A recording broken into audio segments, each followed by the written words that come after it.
Bom dia, irmãos e amigos. Que bom estarmos aqui em mais uma aula. Hoje nós vamos começar um novo assunto, falarmos sobre o homem. E sobre o homem nós conhecemos, muito, sobre nós, os seres criados de Deus. E hoje nós vamos passar para uma transição da teologia para a antropologia, E sobre isso, a palavra de Deus diz em 2 Pedro 1:4, ela diz: pelas quais ele nos deu suas preciosas e mais sublimes promessas, para que por meio delas vos torneis participantes da natureza divina, tendo escapado da corrupção que há no mundo por causa da cobiça. E também diz em 1 João 3:2, e nos diz assim: amados, somos filhos de Deus, e ainda não se manifestou o que havendo de ser, mas sabendo que, quando ele se manifestar, seremos semelhantes a ele, pois o veremos como ele é. Esses dois textos, ele fala sobre o que fomos e que seremos como Deus verdadeiramente é. E assim seremos como Deus nos deseja que também sejamos. Vamos orar para começar nossa aula de hoje, pedindo a condução de Deus, sobre as nossas vidas. Você aí em casa e nós aqui, que Deus possa nos conduzir em paz e em graça. Senhor Deus eterno Pai, nós te louvamos pelo teu infinito amor, pela tua potente mão, Senhor Deus, sobre as nossas vidas. E te pedimos, Senhor Deus, fica conosco, nos guarda, nos conduz, Senhor Deus, nesta aula, para que o nosso entendimento, Senhor Deus, seja pleno, seja, Senhor Deus, sobre a tua palavra, Senhor Deus, para aquilo que tu queres nos ensinar, e que nós possamos aprender também, Senhor Deus, para explicar, Senhor Deus, esclarecer as pessoas, Senhor Deus, que precisam do teu esclarecimento, do teu entendimento sobre a tua palavra, Senhor Deus, sobre as nossas vidas, sobre a formação, Senhor Deus, do nosso ser, como homens, Senhor Deus, que somos formados à tua imagem e semelhança, Senhor Deus. Fica conosco, nos abençoe e nos guarda neste dia. Abençoa, Senhor Deus, logo mais o culto, Senhor Deus. Abençoa o teu povo espalhado sobre a face da terra. E principalmente neste dia, Senhor Deus, que relembramos, Senhor Deus, o teu sacrifício, Senhor Deus, mas a tua ressurreição vitoriosa, que é a nossa vitória, Senhor Deus, sobre a morte, mas muito mais sobre a tua ressurreição, que nos fala sobre a vida eterna, que vivemos contigo, Senhor Deus. Que tu nos possibilitasse, Senhor Deus, ter vida e vida em abundância contigo, Senhor Deus. Muito obrigado pelo teu sacrifício eterno, que nos possibilita vivermos contigo. Senhor Deus, muito obrigado por nos dar vida e vida em abundância. Senhor Deus, fica conosco. E muito obrigado pelo perdão dos nossos pecados, que neste dia celebramos, Senhor Deus, a tua ressurreição. Nos abençoe e nos guarda neste dia, em nome de Jesus. Amém. Então, nada mais do que falarmos sobre o homem, que significa a coroa da criação, é o objeto de um especial cuidado de Deus, somos nós, os homens, um próprio cuidado de Deus, Deus mesmo cuida de nós, e ele fala isso na revelação que a Bíblia traz para nós, que Deus cuida de nós, se revela a nós, não se revelou ao reino animal, nem se revelou muito menos ao reino mineral, ao reino vegetal, como nós falamos há um pouco tempo atrás, Deus se revela de tantas formas, por exemplo, Deus se revelou através do fogo, através da sarça, Deus se revelou através dos seus anjos, se revelou, a maior revelação de Deus é Cristo Jesus no nosso meio, Emmanuel, Deus conosco, Mas Deus se revelou também quando nos criou, E o texto bíblico, né? Hoje eu vou correr um pouco, né? Deus precisa multiplicar o meu tempo, como Ele é Senhor do tempo, eu creio nisso, né? E aí eu preciso ser mais profícua na explicação e mais rápida, né? Nós temos muitas informações, né, relatos para fazer. Então, veja só, o relato bíblico da origem do homem, ele fala basicamente em dois tempos, né? E até 3 momentos, né? E nós devemos prestar bastante atenção nisso, né? Como nós já falamos, né? Deus criou o homem em 2 momentos e em 3 relatos. Se você prestar bem atenção, né? Em Gênesis 1, 26 e 27, é feito assim, né? Então disse Deus: façamos o homem à nossa imagem, né? A nossa imagem conforme nossa semelhança. Vejam só.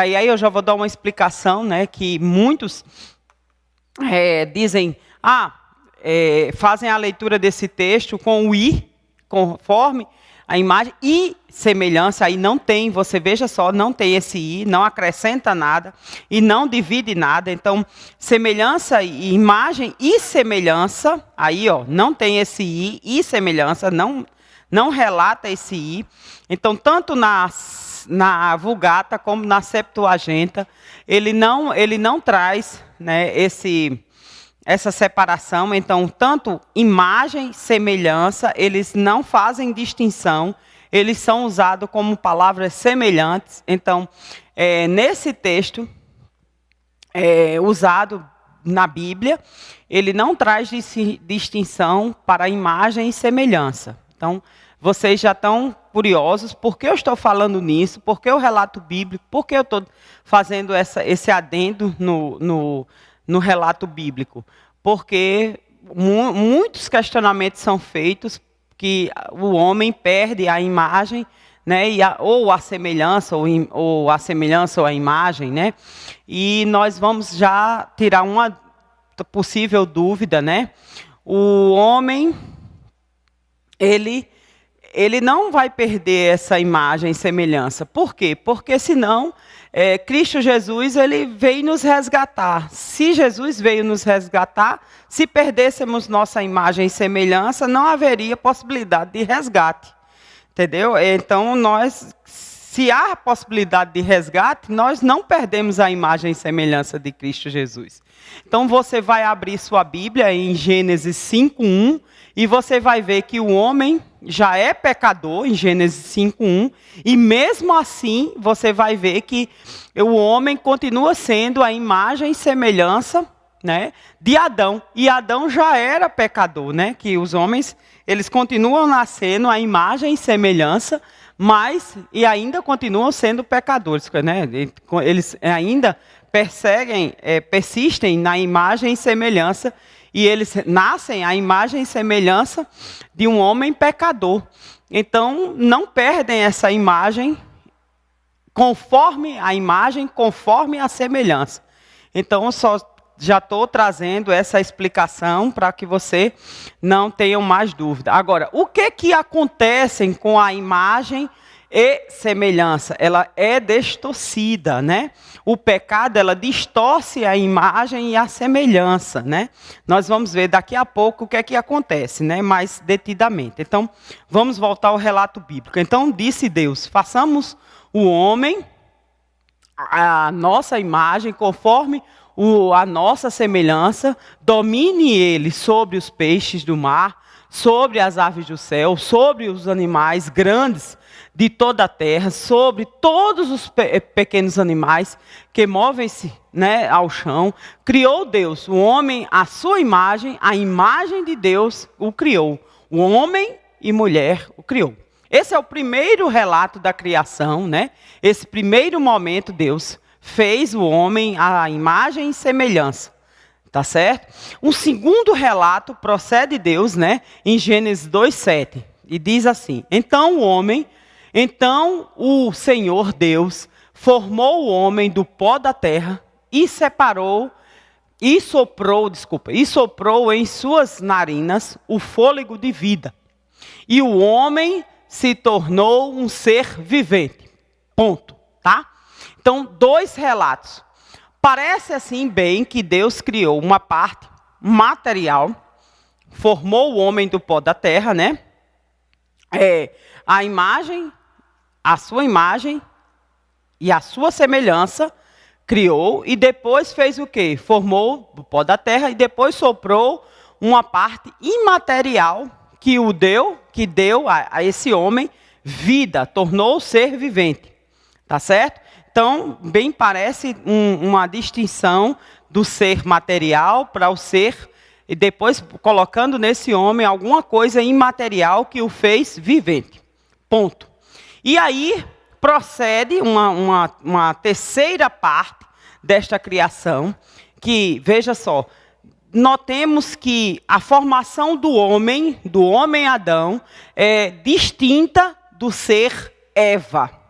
Não é isso? A formação do ser Adão é distinta, vou repetir, do ser Eva, né? E o ser Eva disse assim: então o Senhor, Deus, fez o homem cair em profundo sono, e quanto este dormia, tirou-lhe uma das costelas, fechou o lugar com carne, com a costela que havia tirado do homem. O Senhor Deus fez uma mulher e a trouxe a ele. Disse então o homem: este sim é o ossos dos meus ossos e carne da minha carne, e ela será chamada mulher, porque do homem foi tirado. Então vejamos para fazer uma análise. Este texto, ele narra a feitura do homem em dois momentos, né? Um momento que Deus fez o homem Adão, um momento que ele criou o homem de uma forma material, materializou o homem, depois colocou alguma coisa imaterial e o fez um ser vivente. E depois formou Eva de uma forma diferente. Guarda essa informação, porque vamos precisar nós vamos trazer essa informação, duas aulas depois, na formação do nosso ser, da alma, nós vamos buscar essa informação.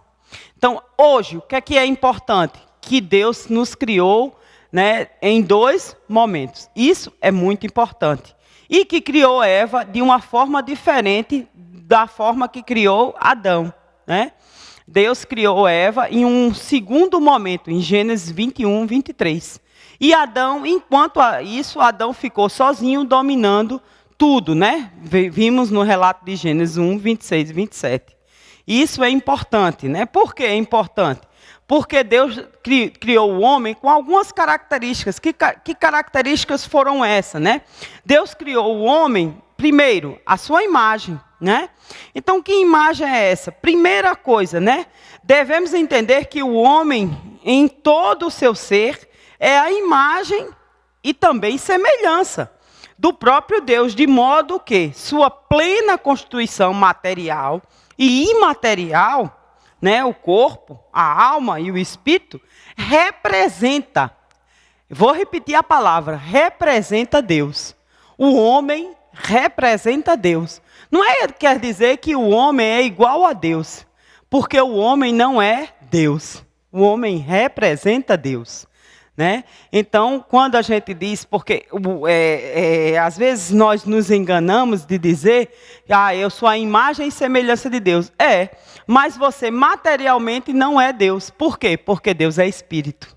Nós temos espírito? Temos, mas nós representamos Deus. Porque, lembra quando eu falei dos atributos? Que Deus tem os atributos de forma completa.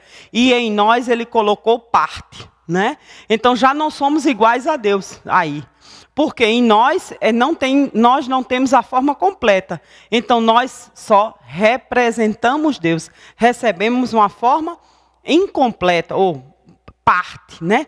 Então, só somos representantes de Deus.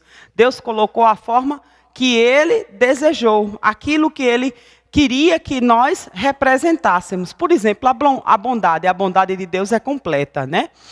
Deus amou o mundo de tal forma que deu o seu Filho. A bondade de Deus foi tão grande que Ele deu um ser para morrer em nosso lugar, né? Estou falando hoje porque hoje é dia de Páscoa, né? De passagem. Deus deu um homem que passou na nossa frente, ele não tinha pecado, mas ele passou à nossa frente, tomou os nossos pecados para morrer em nosso lugar. Veja só a bondade de Deus, né? Então veja só, mas nós representamos Deus onde tivermos, né? A bondade de Deus é maravilhosa. Então o homem é uma criatura racional, pessoal, criativa e moral. Isso vem de Deus. Deus nos dotou com essas qualidades. Então, o próprio Deus partilha esses atributos. Nós vimos na aula passada isso. São atributos comunicáveis de Deus. Isso tem os atributos que Deus colocou em nós, no nosso ser, nos deu, né, nos dotou, faz com que nós tenhamos racionalidade, sejamos pessoais, criativos e morais, tenhamos senso de justiça, né? Então nós possuímos, né? Deus possui, né? Nossa vida é dependente da de Deus. Nós fomos criados, Deus não, Deus é pleno, né? Tudo isso nós vimos na aula passada, através dos atributos. Assim, os seres humanos são capazes, quando Deus nos criou, nos dotou com os atributos, mesmo sendo só os comunicáveis, nós somos capazes de nos expressar através das nossas vontades, tomar decisões, avaliar as situações, demonstrar emoções, pensar de forma lógica e racional, exercer domínio, possuir responsabilidade e criar essas coisas incríveis que criamos. Até na própria Bíblia, Deus disse que a ciência se multiplicaria, e a ciência está aí, e também somos, em parte, responsáveis por ela, porque Deus nos deu sabedoria, e em parte, imagine, né, no conhecimento de Deus que tem o todo. Então, a criação do homem, né, a natureza, essa natureza que Deus nos deu, como é que ela funciona em nós, né? Em parte nós temos o quê? A substância material, né? O corpo. Nós temos esse corpo, né? As substâncias, nós somos formados por água, né? Carbono e várias outras substâncias. Mas nós também temos uma parte imaterial, que alguns dizem, né? Aí nós vamos entrar numa parte que parte de teologia e parte, né, do humano. Que é o quê? A parte imaterial pode ser dividida, alguns creem, né, na dicotomia, que aí nós vamos estudar, creem na tricotomia, né? O corpo do homem dividido corpo e alma, e outros creem que é corpo, alma e espírito, né? Aqueles que vêm do lado grego, né, que foram os gregos que nos dividiram em 3 partes, né, a tricotomia, né? Então a natureza divina penetrou na substância material, que é o corpo, né? Assim como diz o relato bíblico que nós acabamos de ver, e penetrou através da substância imaterial, que nós falamos que seja a alma, né? Talvez que se retire do corpo, né, como alguns dizem, que por quê? Nós vamos explicar isso quando estivermos explicando dicotomia e tricotomia, né? Da natureza humana. Em 1 Tessalonicenses 5:23, diz assim, que o próprio Deus da paz os santifique inteiramente, que todo o espírito, alma e corpo de vocês sejam conservados irrepreensível na vinda do nosso Senhor Jesus Cristo. E Hebreus 4:12 diz, pois a palavra de Deus é viva e eficaz, e mais afiada que qualquer espada de 2 gumes. Ela penetra ao ponto de dividir alma, espírito e juntas e medulas, e julgar os pensamentos e intenções do coração. Então, o homem, né, para alguns, possui espírito, alma e corpo. O espírito e a alma representam a parte não física. Distintos serão espírito e alma. E são inseparáveis e entrosados e quase se confundem assim, né? Então o homem tem essas partes formadas, alma e espírito, que para alguns eles são intrinsecamente juntos, né? Conforme o relato bíblico, essa parte imaterial, onde Deus soprou os seus atributos, né? E o corpo, como nós vimos em Gênesis 2:7. Então, agora vamos explicar um pouco o que seja a dicotomia e a tricotomia, né? Então, o que é dicotomia? Está lá, né? Na teologia, a dicotomia... Fafá, se você quiser botar o... Tá bom? Obrigada. Então, a dicotomia, né, e a tricotomia são duas designações, né, para entendermos acerca dos elementos que constituem a natureza humana, né? Então, a teologia traz esses dois elementos. A dicotomia significa bipartição e a tricotomia, claro, a tripartição, né? Tricotomia é o conceito que o homem é partido em 3 partes e vem da filosofia grega, né? Então, a dicotomia diz que o ser humano é composto de 2 elementos, um material e outro imaterial. Na teologia, claro, a dicotomia é muito mais difundida, porque, como nós vimos no relato bíblico, ela vai ser mais aplicada, né? Não que a tricotomia não seja bíblica, pelo contrário, a tricotomia é bíblica. Tanto a teoria dicotômica como a teoria tricotômica, elas todas duas são bíblicas. Aqui a gente não vai brigar, nós não vamos dizer que elas não existem. Todas as duas teorias, elas são bíblicas. Tanto há espaço para dicotomia como para tricotomia, beleza? Aí você em casa é que vai formar o seu pensamento. Ah, eu penso que eu sou tricotômica, beleza. Ah, eu penso que eu sou tricotômica, eu sou alma, corpo e espírito, beleza. Se você, eu vou pensar que eu sou corpo e alma, ótimo. Nós aqui vamos falar das teorias, sabendo que tem vazão bíblica? Tem. Então, nós vamos falar das duas, tá bom? Então, a dicotomia diz que o ser humano é composto por 2 elementos. Uma parte material, como nós vimos, está lá no relato de Gênesis, que Deus formou do pó da terra e soprou nas suas narinas, e o homem fez ser vivente. Esse é o texto básico que os dicotômicos se firmam, tá certo? Então, o componente material do homem é o corpo, tá bom? Todas as duas teorias vão se formar no elemento material, sendo o corpo, não muda. Então, e o ser imaterial é a alma ou o espírito. O dicotômico, ele vai dizer que tanto faz se dizer que na Bíblia se fala de alma ou de espírito. É o mesmo ser, entendeu? E ele vai dividir, ora, a Bíblia vai estar falando de alma, sendo a mesma coisa, em outro texto, espírito. É o mesmo elemento, alma ou espírito. É uma mesma coisa.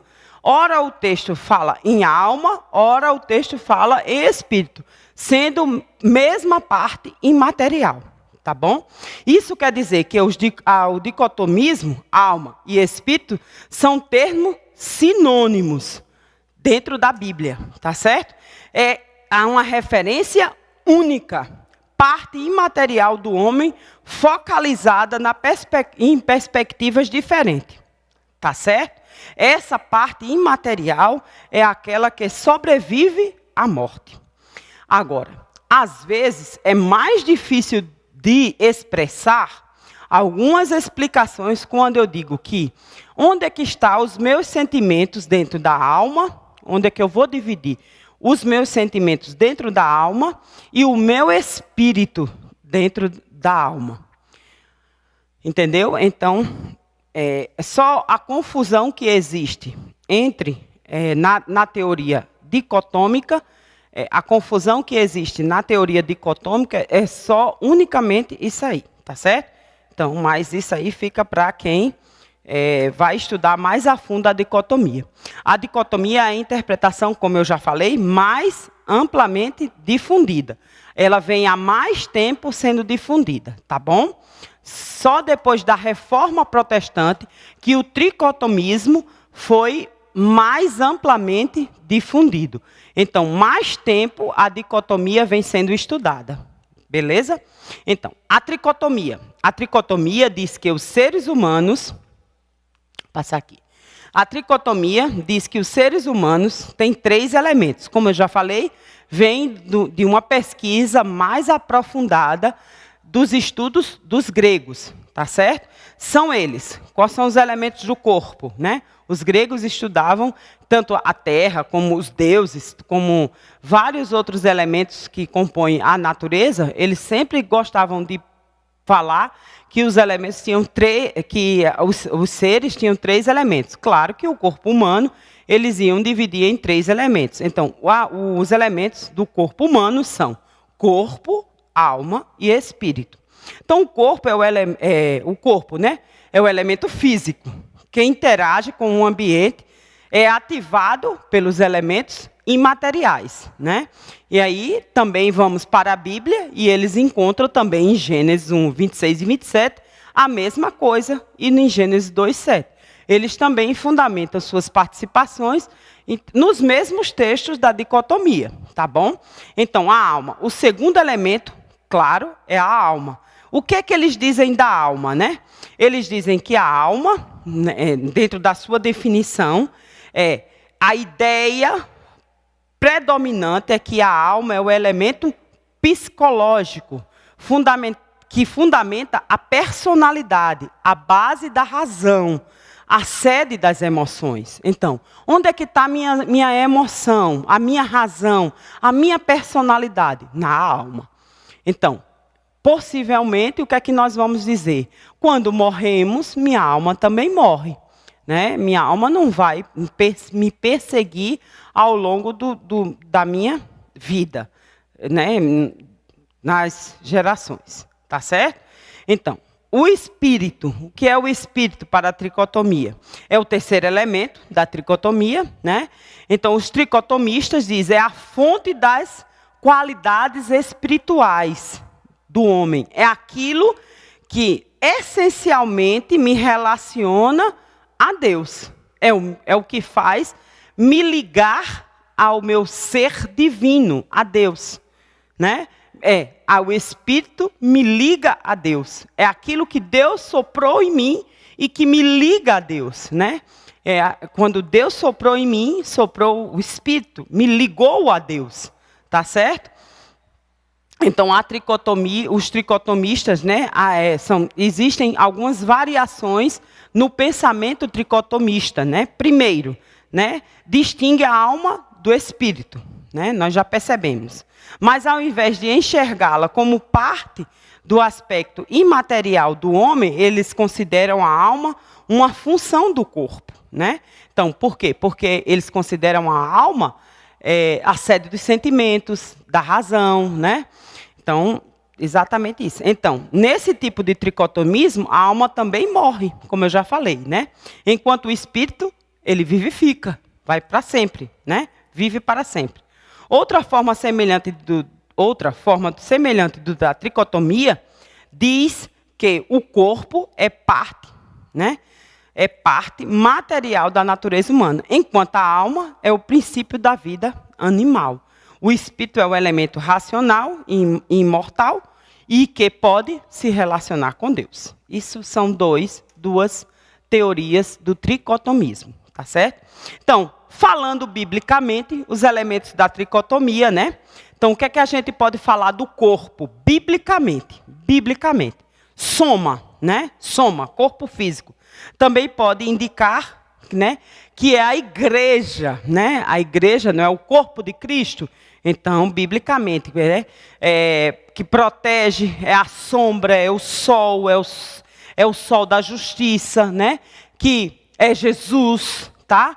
Então, Mateus 5:29, se o seu olho direito o fizer pecar, arranque-o e lance fora. É melhor perder uma parte do seu corpo, né? Falando a respeito do corpo, do que ser todo ele lançado no inferno.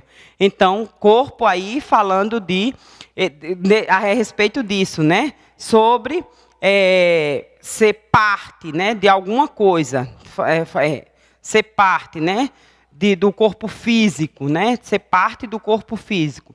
Então, o corpo ainda pode ser pitoma, né, que é o corpo caído, né, a carcaça, sem vida, né. Em Marcos 6:29, ele diz assim: tendo ouvido isso, os discípulos de João vieram, lançaram o seu corpo e colocaram num túmulo, né? Então, falando aí, vocês podem acompanhar, né? E o corpo ainda pode indicar casa, 2 Coríntios 5:1, e templo, 1 Reis 8:27, né? Que é parte externa, que envolve a carne e pele. Tá? Eu não vou trazer todos, porque a gente está com o tempo um pouco, né? E ainda falando biblicamente sobre o corpo. O corpo, a gente pode falar biblicamente sobre o espírito. O que é o espírito? Em hebraico ou aramaico, a gente pode trazer os seguintes versículos. Gênesis 45:27. Mas quando lhe relataram tudo o que José lhes disseram, e vendo José, seu pai, as carruagens que José enviara para buscá-lo, seu espírito reviveu, né? José vivia triste porque Jacó vivia triste porque José pensara que José havia, né, até morrido, etc. e tal. E quando ele viu quem era José, o que José representava, quando ele viu aquilo, Jacó, né? Tudo que José representava é o espírito, né? Que é esse espírito, né? É aquele espírito de ânimo, né? Ele teve um espírito de ânimo. O espírito é aquele que pode ser reanimado, né? Então ele reviveu, né? Que pode ser chamado também chamar, né? Indica respiração, fôlego, né? O fôlego de vida, né? Deus soprou um fôlego novo, fôlego de vida. Provérbios 20:27. O espírito do homem é a lâmpada do Senhor, vasculha cada parte do seu ser, né? Também nós podemos falar um pouquinho do grego, né? Pneuma, né? Que pode ser essa palavra, né? Fôlego, capaz de ter conhecimento de Deus, né? O espírito tem conhecimento de Deus. O meu espírito, né, com o seu espírito, conhece a Deus, né? Que é o espírito de comunhão, né, com Ele, com o espírito de comunhão com o Espírito de Deus. De forma individual, formando por Deus, na parte interna, na natureza humana, capaz de renovar e desenvolver, conforme Salmo 51:10. O espírito ainda pode, né, representar a natureza do homem, regenerando a qualidade do seu caráter, conforme as influências, por exemplo, bíblica, né? Deus pode nos regenerar. E nós podemos ainda, né, guardar o espírito, né? Através de Mateus 2:15, Malaquias 2:15, dominá-lo, Provérbios 16:32, renová-los, Ezequiel 18:31 e transformá-los, Ezequiel 11:19. Então, o Espírito é aquele que se move, né? O Espírito não está parado, o Espírito de Deus. O Espírito de Deus pode trabalhar em mim, pode trabalhar em você, né? Fazendo coisas novas. O Espírito de Deus, ele, em mim, em você, ele se renova. Então, o Espírito tem essa capacidade. E a alma, né? O que é que a gente pode dizer biblicamente referente sobre a alma, né? A alma é vivente, né? Nos torna vivente. É o lugar das emoções, paixões, né? Gênesis 2:7. Né? A gente já pode trazer esse texto. Em hebraico, a gente pode falar pshá, né? É o fôlego, é a força vital. Aliás, no grego, desculpa. É o fôlego, é a força vital, é o que anima o corpo, né? Traz a respiração, indica o lugar dos sentimentos, desejos, afeições, né? Está aqui, ó, ligado ao coração, né? A alma, né, é o coração, né? Está ligado ao coração, constituído por Deus como um ser moral, né? Designado para talvez a vida eterna. Aí a gente já está falando com relação à dicotomia, né? Então, está vendo que a Bíblia tanto dá vazão à teoria dicotomista, como à teoria tricotômica. Então, nós temos essas duas teorias dentro da Bíblia, tá certo? Como uma essência que difere do corpo, é dissolvida também pela morte. Aí a gente já está falando da teoria tricotomista, tá certo? Então, distinta de outras partes do corpo. Então, tanto na Bíblia a gente tem a vazão da teoria dicotomista, como a gente tem a vazão da teoria tricotomista. Então, quais são, né, já que nós falamos biblicamente da teoria dicotomista e da teoria tricotomista, quais são os argumentos válidos para a teoria dicotomista? O que é que nós podemos falar sobre essas duas teorias? Desculpe. O argumento dos dicotomistas, né? Para que a teoria dos dicotomistas seja válida. Os dicotomistas argumentam que a distinção entre alma e espírito feita pelos tricotomistas é muito ou bastante forçada e não se sustenta à luz da análise bíblica, né? Dizendo que para eles a Escritura não apoia uma divisão que identifica a alma como sendo uma entidade responsável pela personalidade e pelas emoções, né? Isso é o que os dicotomistas afirmam, dizendo que, como os tricotomistas propagam, né?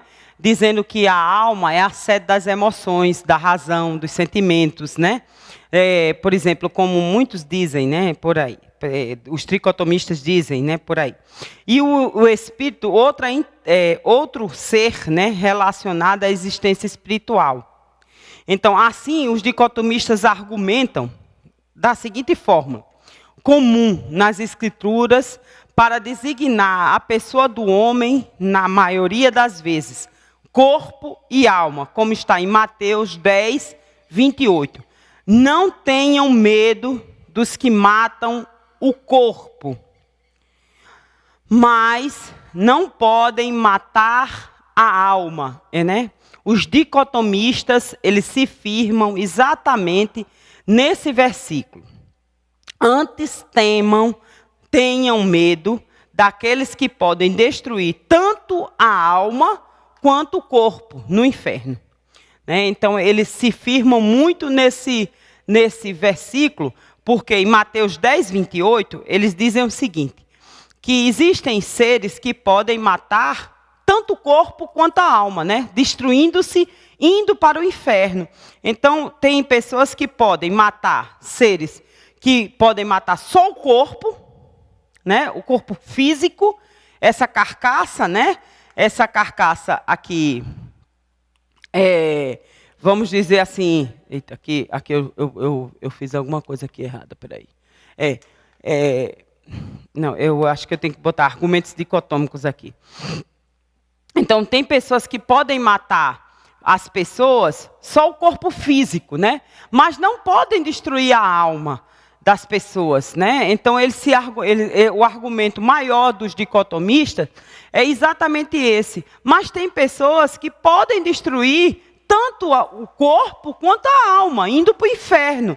Então, o argumento primordial deles é exatamente esse, né, dos dicotomistas. Então, eles também usam o argumento, né, também esse aqui, ó. A Bíblia usa a palavra alma e espírito, né, intercambiável, né? Ora alma, ora espírito, ora alma, como sendo a mesma coisa, uma palavra única, né? Usada como sinônimo, basicamente, né?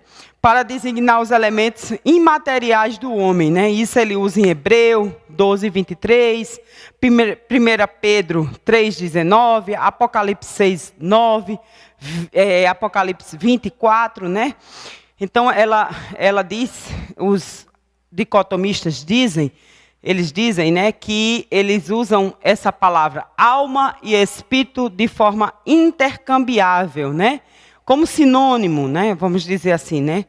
E o outro argumento deles é: os sentimentos são atribuídos ao elemento imaterial do homem, que é chamado indistintamente tanto como alma e espírito. Por exemplo, em 1 Samuel 1,10, quando ele diz, né, lá em Ana, né, meu espírito está atribulado, né? Ana estava dizendo aquilo a Eli, né? Em Isaías também é dito assim, em 54,6. João 12,27 também é usado, né? Intercambiável, né? Também os sentimentos.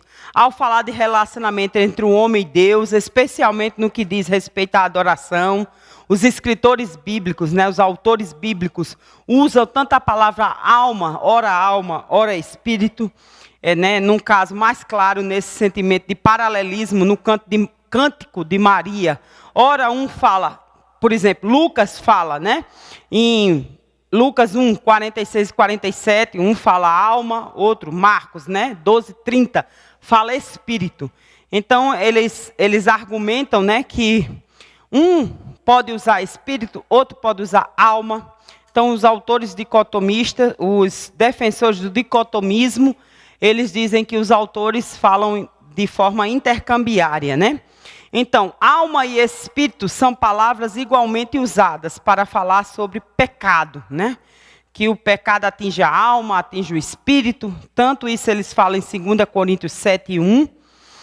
Também falam que 1 Pedro 1:22 e Apocalipse 18:4 é feito isso. Também falam que eles fazem essa forma intercambiária para falar de salvação, sobre a salvação.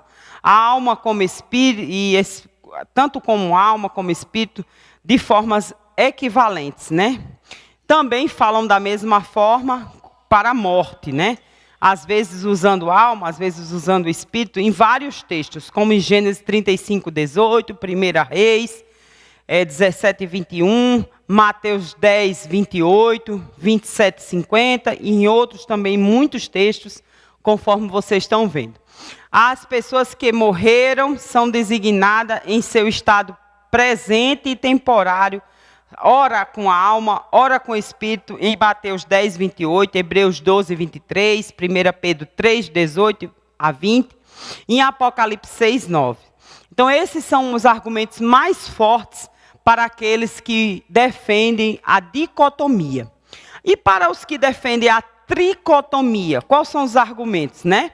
Então, a principal base do pensamento dicotomista é a ocorrência de passagens bíblicas, né?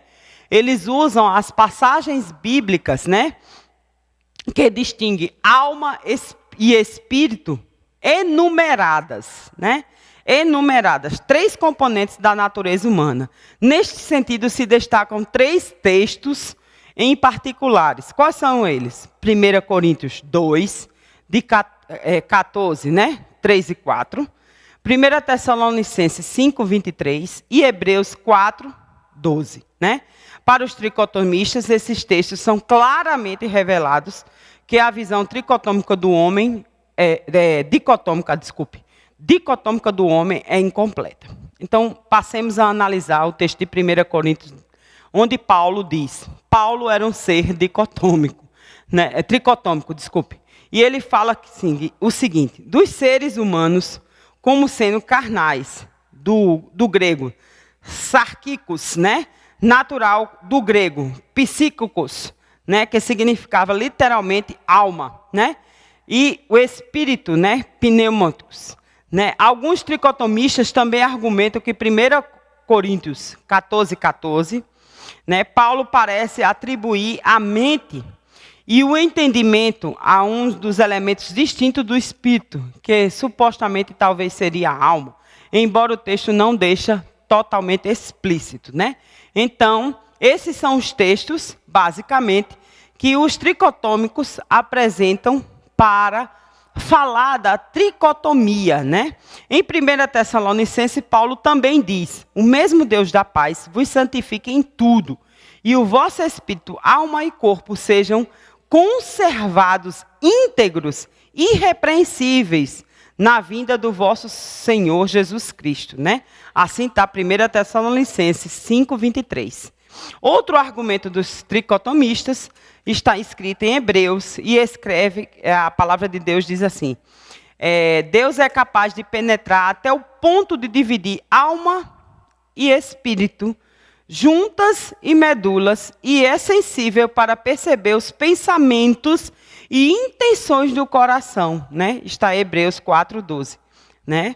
E assim é a nossa vida como humano, né? Vivemos sempre nessa dicotomia ou tricotomia. O humano, ele versa entre estarmos entre o nosso Deus abençoador, né, que sempre derrama as bênçãos dele dos céus, independente de sermos dicotômicos ou tricotômicos. Uma explicação para vocês. Eu sei que tudo isso são teorias. Todas essas teorias são humanas. E eu queria uma advertência. Fique com a Bíblia. Independente de você ser dicotômico ou tricotômico, seja bíblico. Se filie a uma teoria, mas não deixe de ser bíblico, né? Independente de qualquer coisa, teorias são sempre, basicamente, humanas. Seja bíblico, né? Eu tenho a minha teoria, eu sigo a minha teoria, faça a sua, siga a sua teoria, mas não deixe de ser bíblico. E nesse dia que nós celebramos a ressurreição de Cristo Jesus, eu queria que você fosse abençoado por Deus e que você cresce. A ressurreição é real, Cristo ressuscitou, nos abençoou com a vida eterna, né? Eu sempre digo o seguinte, no nosso relato bíblico, né, quando Deus nos formou, nos criou, formou o homem do pó da terra, e nisso eu creio,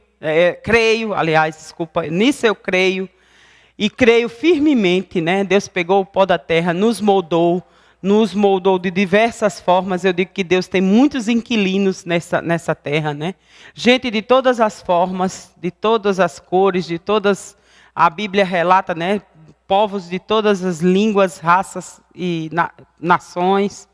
Nos distribuiu neste mundo, né, grande.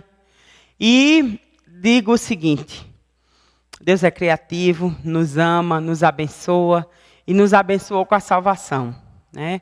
E o que é que eu digo?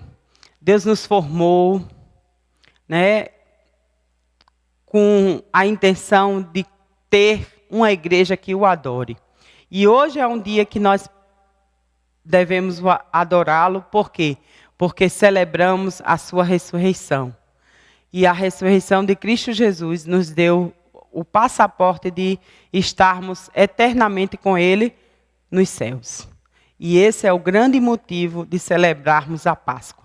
A Páscoa significava antigamente passagem do cativeiro para a liberdade, como foi a passagem do Mar Vermelho, né? O povo saindo do cativeiro lá, do Egito, passando pelo mar, entrando no deserto, e hoje nós passamos, hoje tem um simbolismo, saindo do cativeiro do pecado e passando para a liberdade que Cristo Jesus nos possibilitou.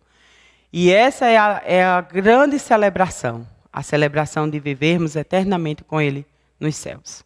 Vivamos isso, a nossa palavra-chave hoje é homem, e que possamos viver a salvação que Cristo Jesus nos possibilita.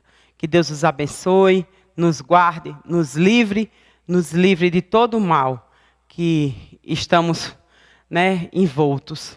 Mas Deus é maior e vamos vencer. Vamos orar para terminar. Que o Senhor Deus nos abençoe, nos guarde, nos livre de todo o mal.